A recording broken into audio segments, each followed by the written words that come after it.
Sorry মামা, আর কোনোদিন এরকম হবে না। তুমি কষ্ট পাবে, আমি এরকম কোনোদিন কোনো কিছু করব না। ঠিক আছে, ভুল যখন তুই বুঝতে পেরেছিস তখন ভালোই হলো। আশা করি ভবিষ্যতে আর এমন ভুল আর হবে না।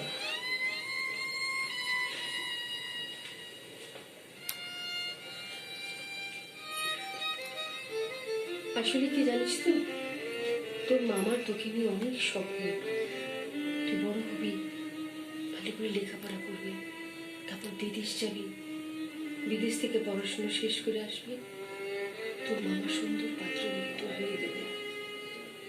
একটা কথা শোন, মামার এই স্বপ্নটাকে তুই ভেঙে দিস না, তাহলে কিন্তু তোর মামা খুব আঘাত পাবে, খুব আঘাত পাবে।